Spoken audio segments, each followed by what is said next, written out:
संसदेत चौथ्या दिवशी गदारोळ. सरकार चर्चा करायला तयार, पण विरोधकांना चर्चा नकोय. किरण रिजिजू यांचं वक्तव्य, तर आधी धर्मेंद्र प्रधानांचा राजीनामा घ्या. विरोधक आक्रमक. विद्यार्थ्यांच्या भविष्याशी खेळ करणाऱ्यांना मोदी सोडणार नाहीत. भाजप खासदार संबित पात्रा यांची पेपरफुटीवर प्रतिक्रिया. पेपरफुटीवर सखोल चर्चेची काँग्रेसची मानसिकता नाही, पात्रा यांची टीका. सत्तेमध्ये असलो तरी विद्यार्थ्यांवरील लाठीचार्जचं कधीच समर्थन करणार नाही. वेळ पडली अभिजित दिपकेंशी संवाद साधणार. रामदास आठवलेंची प्रतिक्रिया. राहुल गांधी सीजेपीच्या आंदोलनाचं राजकारण करत असल्याचा आठवलेंचा आरोप. संसदेमध्ये चौथ्या दिवशी गदारोळ. नीट मुद्द्यावर सरकार चर्चा करायला तयार, पण विरोधकांना नीटच्या मुद्द्यावर चर्चा नकोय. किरण रिजिजू यांचं लोकसभेत विधान. शिक्षण मंत्री धर्मेंद्र प्रधान यांची मुलगी निमिषा प्रधाननं इंस्टाग्राम खातं बंद केलं. सोशल मीडियावर ट्रोल होत असल्याने इंस्टाग्राम खातं बंद. सीजेपी आंदोलनामुळे ट्रोलिंग वाढल्याची निमिषा प्रधानची माहिती. दिल्लीमध्ये नीट सेवा ठप्प. 16 मेट्रो स्थानक आणि कॅनॉट प्लेसचा रस्ताही बंद. सीजेपीच्या आंदोलनामुळे सरकारची खबरदारी. ठिकठिकाणी चोख सुरक्षा तैनात. उद्या मीनाताई ठाकरेंच्या पुतळ्याच्या जवळ आंदोलन करणार. उद्या तिरंगा हातामध्ये घेऊन राष्ट्रगीत करणार. आदित्य ठाकरेंची प्रतिक्रिया, तर 26 तारखेला तिरंगा मार्च काढणार. आदित्य ठाकरेंचं वक्तव्य. जितेंद्र आव्हाडांनी अभिजित दिपकेंची भेट घेतली. जंतर मंतर या आंदोलनस्थळी जाऊन आव्हाडांनी दिपकेंची भेट घेतली.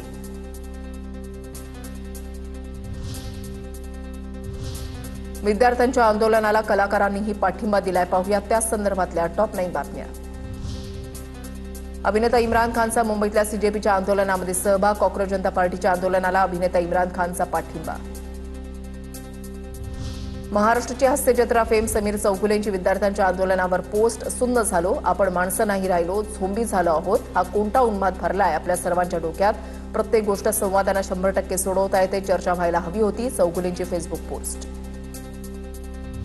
अभिनेत्री नेहा महाजनचा आंदोलक विद्यार्थ्यांना पाठिंबा. लगान चित्रपटातील गाण्याद्वारे नेहा महाजनकडून भावना व्यक्त. मुंबईतल्या तरुणींना पोलीस व्हॅन अडवल्यानंतर दिग्दर्शक रवी जाधवांची पोस्ट चर्चेत. विद्यार्थ्यांनी उचललेलं पाऊल संयमी, शांततापूर्ण, जबाबदारीचं. शिक्षणाविषयीची त्यांची तळमळ, प्रामाणिकता पाहून अभिमान वाटतो. रवी जाधव यांच्याकडून आंदोलक तरुणीचं कौतुक.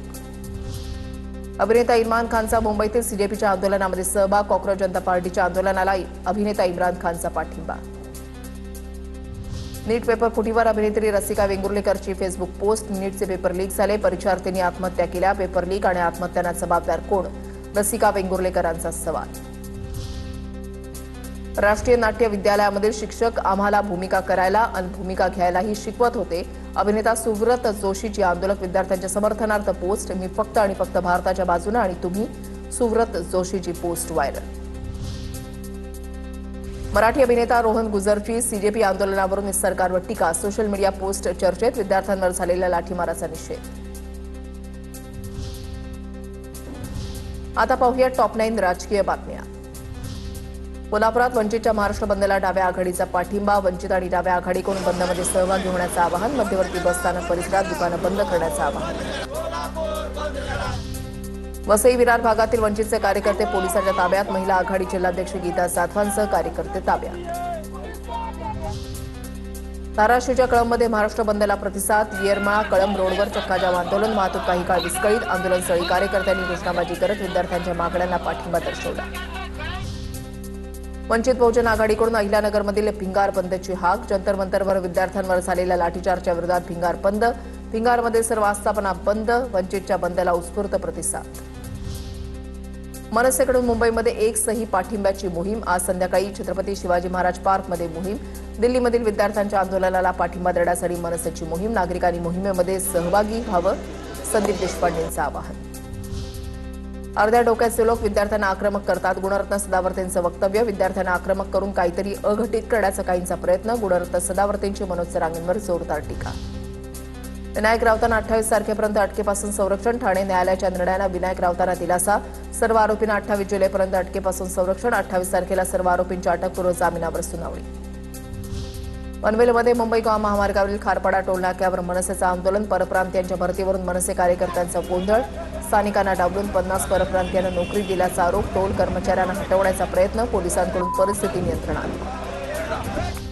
मला मंत्री करणं किंवा न करणं शिंदेंच्या हातामध्ये. मंत्रिपदाच्या प्रश्नावर दीपक केसरकरांचं उत्तर. तर फडणवीसांचं माझ्यावर प्रेम, पण मी पक्ष बदलू शकत नाही, असंही वक्तव्य. आता पाहूया टॉप 9 मोठ्या बातम्या. मनसे नेते अमित ठाकरेंनी उद्या पदाधिकाऱ्यांची बैठक बोलावली। उद्या सकाळी 10 वाजता बैठकीला सुरुवात होणार। 26 जुलैच्या मुंबईतल्या मोर्चासंदर्भात बैठक पार पडणार। राष्ट्रवादीचे नेते संजय काकडेंनी मुख्यमंत्री फडणवीसांची भेट घेतली। मुख्यमंत्र्यांच्या वर्षा निवासस्थानी काकडेंनी भेट घेतली। वाढदिवसाच्या निमित्तानं शुभेच्छा देण्यासाठी भेट घेतल्याची माहिती। भेटीदरम्यान काही राजकीय विषयांवरही चर्चा झाल्याची माहिती। अशोक खरात प्रकरणामध्ये ईडीच्या तपासामध्ये अनेक खुलासे समोर। फुंदू खरातनं अनुयायांच्या केवायसीचा वापर करून बनावट खाती उघडली। खरातनं केवायसीचा वापर करून त्यांच्या नकळत बँक खाती उघडली। 100 रुपयांचे चिंचोके 1 लाख रुपयांना विकल्याचं समोर। बारामतीमध्ये अजित पवार यांच्या पूर्णाकृती पुतळ्याचं अनावरण। उपमुख्यमंत्री सुनेत्रा पवार आणि खासदार पार्थ पवार यांच्या हस्ते अनावरण। शेती शेतरस्त्याच्या भांडणामध्ये आता ईमेलवर नोटीस येणार। आदेश न मानल्यास मोफत पोलीस संरक्षण मिळणार। महसूल मंत्री चंद्रशेखर बावनकुळेंचा निर्णय। मालमतदार न्यायालयामध्ये ऐतिहासिक सुधारणा। शेतकऱ्यांना अडवणाऱ्या दंडेलीखोरांना चाप बसणार। मुंबई अहमदाबाद बुलेट ट्रेन प्रकल्पाच्या विद्युतीकरणाच्या कामाला सुरुवात। गुजरातमधील सुरत बिलीमोरा विभागामध्ये उभारणीचं काम सुरू। बुलेट ट्रेन ताशी 320 किलोमीटर वेगानं धावण्यासाठी अत्याधुनिक विद्युत व्यवस्था। एमपीएससी राज्यसेवा परीक्षेच्या मुलाखतीच्या गुणांमध्ये कपात। मुलाखतीसाठी आता 275च्या ऐवजी 175 गुण असणार। मुख्य परीक्षा आणि मुलाखत मिळून एकूण गुणांची रचना बदलणार। एमपीएससीचा नवा निर्णय।